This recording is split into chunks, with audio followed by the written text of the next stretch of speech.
A car that broke 63 speed records at Indianapolis, yet vanished into obscurity. A design so radical, it stunned post-war Britain. And a mission to conquer America that ended in failure. This is the story of the 1950 Austin A90 Atlantic, a tale of ambition, innovation and mystery. And before we dive into these astonishing revelations, smash that subscribe button like you're revving a vintage engine to its limit. This journey through automotive history is one you won't want to miss. In the aftermath of World War II, Austin sought to captivate the American market with a car that embodied luxury and innovation. The A90 Atlantic was their answer, a vehicle designed to appeal to American tastes with features like a wraparound windshield, twin flying A-hood ornaments, and hydraulically powered windows and convertible top. Despite these efforts, the Atlantic struggled in the United States market. Its 2.7-litre four-cylinder engine producing 88 horsepower couldn't compete with the V8 engines popular in American cars. Only 350 units were sold in the United States, a fraction of the total production. But what about the Atlantic's performance? Let's explore its engineering marvels. Under the hood, the Atlantic featured a 2,660cc inline-4 engine with twin SU carburetors, delivering 88 brake horsepower at 4,000 RPM and 140 pound-feet of torque. This setup allowed the car to reach a top speed of 91 miles per hour and accelerate from 0 to 60 miles per hour in 16.6 seconds. The car's 4-speed manual transmission, operated via a column-mounted shifter, and its independent front suspension with coil springs, contributed to a smooth driving experience. However, its handling was considered average for the era. Interestingly, the Atlantic's engine later powered the Austin Healey 100, which is really a testament to its robust design.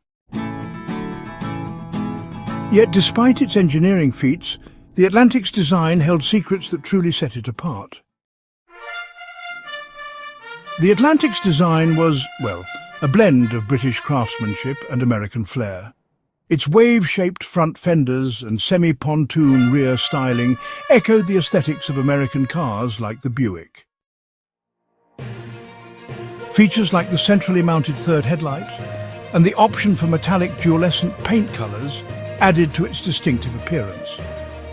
The interior boasted leather upholstery, a 4-speed column-mounted shift and centre-mounted gauges adaptable for both left and right-hand driving.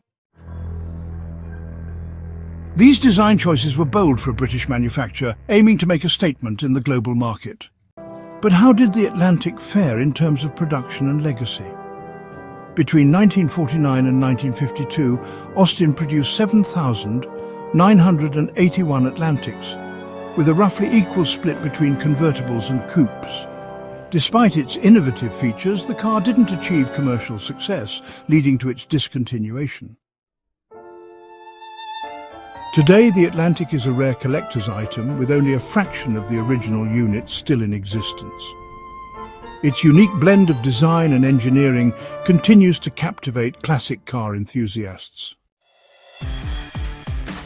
What led to its downfall? Let's uncover the challenges it faced. The Atlantic's ambitious design came with drawbacks. The lack of factory rust-proofing and styling that trapped mud led to rapid corrosion, a common issue in post-war British cars. Additionally, many Atlantics were dismantled to provide parts for the more popular Austin Healey 100, further reducing their numbers. These factors, combined with its underwhelming performance in the target market, really contributed to the Atlantic's decline. Yet, the Atlantic's story doesn't end here. Its influence actually extended beyond its production years. Despite its commercial failure, the Atlantic left a lasting impact. Its engine's use in the Austin Healey 100 highlighted its engineering prowess. The car's bold design choices, they paved the way for future British vehicles aiming to capture international markets. Today, the Atlantic is celebrated for its daring innovation and serves as a reminder of the risks and rewards of automotive design. The 1950 Austin A90 Atlantic stands as a symbol of ambition and innovation. Its story is one of bold dreams, engineering feats and lessons learned. Though it didn't achieve the success Austin hoped for, its legacy endures, captivating those who appreciate the artistry of classic automobiles.